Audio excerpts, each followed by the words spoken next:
새벽에 미장 보셨어요? 자기 전까지만 해도 3%였나? 상승하고 있었는데 무슨 일이 있었길래 곤두박질 친 거예요? 블룸버그 통신에서는 엔비디아의 매출 채권이 증가하고 있다고 우려 섞인 기사를 냈던데 매출 채권이 뭐예요? 쉽게 말해서 엔비디아가 GPU를 팔았는데 아직 돈을 받지 않았다는 뜻이야. 엔비디아의 고객사들은 거의 대부분이 빅테크들 아니에요. 엔비디아의 고객사가 어디라는 건 공식적으로는 공개되지 않았어. 다만 공식 데이터를 가지고 추정은 해볼 수 있는데 매출 순위별로 가장 큰 고객사는 마이크로소프트, 두 번째가 메타일 것으로 추정되고 세 번째가 아마존이나 알파벳일 거야. 전부 다 빅테크의 캐시플로우와 캐시밸런스가 좋은 회사들이잖아요. 그리고 엔비디아 실적 발표 때 매출이 570억 달러라고 발표했었는데 그럼 매출 채권은 실적 발표 때 실적으로 잡히는 거예요? 아니면 그 돈도 못 받았는데 그 정도 실적을 낸 거예요? 돈을 아직 받지 않아도 제품을 넘긴 순간 매출로 잡혀. 이걸 발생주의 회계 처리했다고 하는 건데 사실 이건 큰 문제가 안 돼. 시장에서 흔히들 사용하는 거래 방식이거든. 쉽게 말해서 우리말로 외상거래인데 대기업일수록 많이 사용하는 현금 보유 전략이야.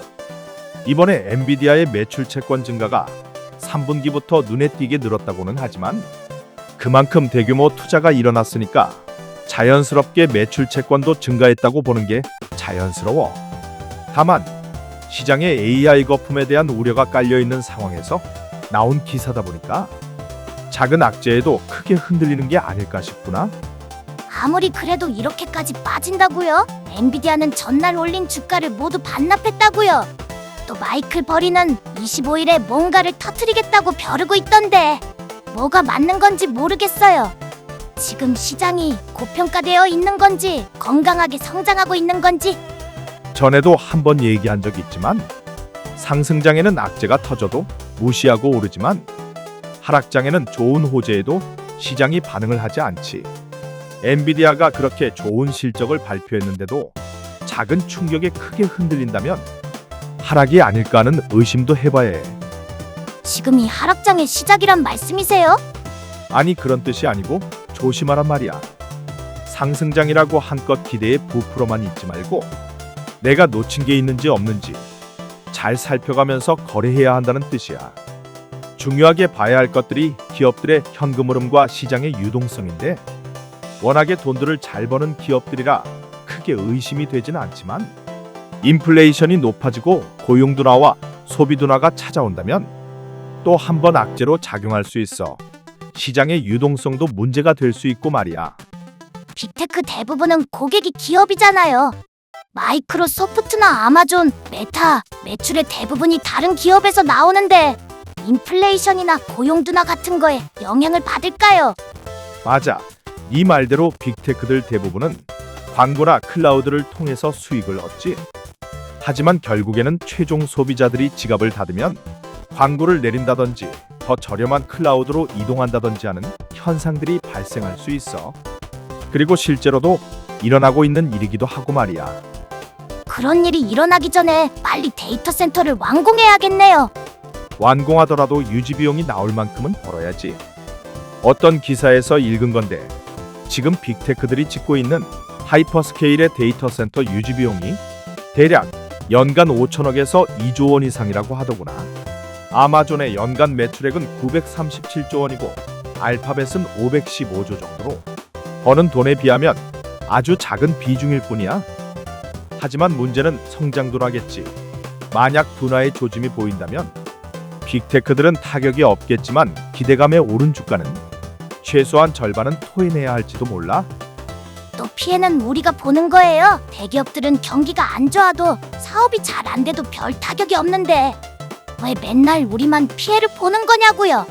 대규모 투자를 통해서 데이터 센터를 짓고 만약 잘 안 돼도 기업은 피해를 거의 안 보고 소액주주인 우리들만 또 피해를 보내요. 너무 불공평한 것 같아요. 위안이 될지는 모르겠지만 오픈 AI는 박살날 수도 있어. 자금에 문제가 생겼는데 빅테크들이 안 도와주면 오픈 AI 정도 규모의 회사는 큰일 날 수 있겠지. 그러고 보니 마이클 버리가 오픈AI의 회계 감사를 어디서 받고 있냐고 문의했는데 답변을 거부했다고 하더라고요. 뭔가 캥기는 게 있는 게 아닐까요? 그나저나 오늘 코스피가 4%가 빠졌는데 패닉셀이 나오진 않겠죠? 글쎄다. 내가 볼 때는 3,600대까지는 빠져야 패닉셀이 나오지 않겠니?